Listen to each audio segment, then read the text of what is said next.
Ce show dédié pour l'élévation de l'âme de Nathan ben Herschel et de Esther bat Yehuda, Zochonam li Vracha de mémoire béni. Amen. Amen.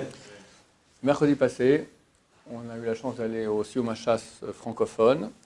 Et là-bas, le ministre de l'Intérieur, le Rabbi Deri, a parlé, très bien parlé.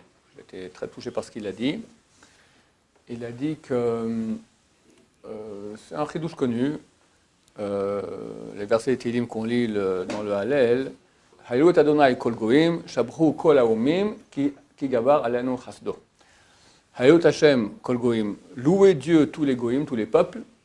Shabru kol haomim, louez-le tous les peuples, de nouveau avec des synonymes. Ki gavar alenu chasdo, car sa bonté s'est amplifiée sur nous. Pour la question, je ne comprends pas. Si nous voyons que Dieu amplifie sa bonté sur nous, alors nous, on doit louer Hachem.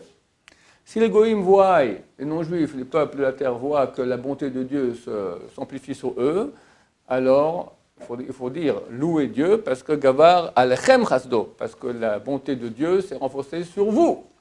On dit louez Dieu, les peuples de la terre louez Dieu, car Dieu a amplifié sa bonté sur nous. Où est la logique des choses? Alors il a dit que lui, il est en tant que ministre de l'Intérieur d'Israël, il fait partie du cabinet de sécurité. Tous les quelques temps, on l'appelle d'urgence et il s'assied avec tous les grands stratèges, le chef de l'armée, Bibi, etc. Et il dit c'est inimaginable, toutes les tentatives que nos ennemis font sans cesse, toutes les machinations, tous les trucs qu'ils inventent pour nous éradiquer, nous anéantir. Et chaque fois, les généraux, lui, il pense à Dieu. Grâce à quoi on est sauvé? Un petit peuple de rien du tout, parmi des ennemis terribles. Aujourd'hui, on est beaucoup plus fort. Mais même. Alors il donne la réponse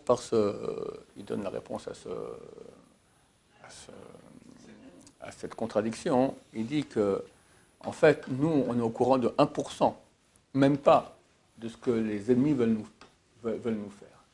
Mais eux, ils ont sans cesse des plans, des machinations contre nous qu'on n'est même pas au courant. Et ils voient eux-mêmes comment à chaque fois Dieu détruit leurs plans. Alors c'est ça qu'on dit. Louez-vous Dieu, qu'on voyait tellement à quel point c'est amplifié sa bonté pour nous. Nous on ne voit rien. On vit pépère, tout a l'air bien, Israël, les plages, falafel, etc.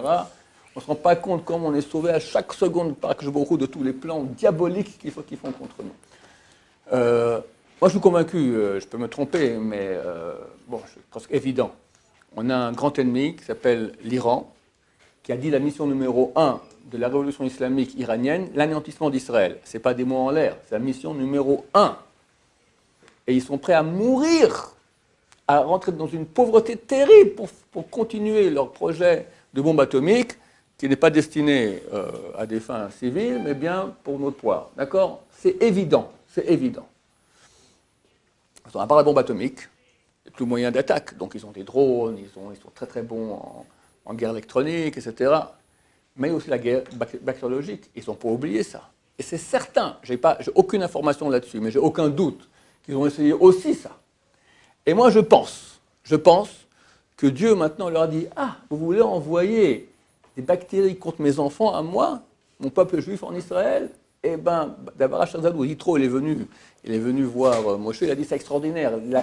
Le plat dans lequel les Égyptiens ont voulu vous cuisiner, ils ont été cuisinés eux-mêmes là-dedans. Ils ont voulu vous ont jeté à l'eau. Tous les nouveau-nés, maintenant ils sont morts, ils ont été engloutis dans l'eau. Je pense que Dieu envoie maintenant le coronavirus, je peux me tromper, mais ça semble logique que l'Iran n'a pas oublier l'éventualité de guerre bactériologique, étant donné que militairement, ils ne sont pas à la hauteur contre nous. Donc, truc bactériologique, on envoie quelqu'un un peu toussé comme ça à Tel Aviv, à Haïfa, et Hachem Ishmor. Et en plus, ils sont très copains avec les Chinois, donc ils peuvent acheter aux Chinois un microbe pareil, etc. Qu'est-ce qu'il a fait que je vous aujourd'hui où je vous parle, un haut fonctionnaire très proche de Khamenei, du dirigeant de l'Iran, il est mort de la maladie. Normalement, tous les ministres là-bas, ils sont tous infectés. Hachem, c'est marqué que le mois de Hadar dans lequel nous sommes, alors c'est Mechat Amalek, c'est l'anéantissement d'Amalek, et vu que nous attendons la Géoula pour le mois de Nissan, donc ça marche ensemble, Hachem, que Dieu va nous faire le travail extraordinaire. Et regardez, des peuples énormes, et un midrash ici fantastique, un petit microbe de rien du tout, Un petit microbe de rien du tout. Maintenant, il va voir Khamenei, il va voir Rouhani, il va voir tout cela. Tac, tac, tac, tac, tac. Tu veux faire une bombe atomique, tu veux faire des missiles, des machins. Voilà un petit microbe de rien, et hop, et ils vous liquident tous. C'est écrit dans le Midrash déjà, messieurs, il y a presque 2000 ans, Midrash Rabbah. La source, c'est Bamidbar, Midrash Rabbah de Bamidbar, Bamidbar Rabbah, chapitre 18, chapitre 18, fin alinéa 22. Des fois, là-bas, très très longuement, il parle de Titus. Titus, celui qui a détruit le temple de Jérusalem, d'accord, Dieu a envoyé un moustique qui lui est rentré par la narine, dans le cerveau, et l'a rendu fou. Il t'a besoin, tu amènes maintenant des bateaux, des flottes pour détruire mon temple, comme une petite mouche de rien du tout. Et là, je ne vous fais pas en long, d'accord, le Midrash dit des fois avec une syrah, c'est une sorte de guêpe, d'accord. Il y avait les Hémoraïm qui étaient ici en terre d'Israël, qui étaient des géants, des gens extrêmement orgueilleux et grands. Alors Dieu a envoyé ce moustique-là, et tant qu'il leur crachait dans les yeux, ils mouraient comme ça. Et finit le Midrash et il dit, et dans le futur, lorsque Dieu voudra se venger des ennemis du peuple d'Israël, je précise bien des ennemis, parce que ces gens-là, l'Iran, à mon avis, c'est Amalek. Amalek. D'abord, c'est clair, c'est marqué que Haman, il avait 218 enfants. Rov Banav, Gematria Rov, valeur numérique de Mourov, tous ses enfants. On apprend de lui, il reste 198. Depuis 2500 ans, ils ont fait des enfants.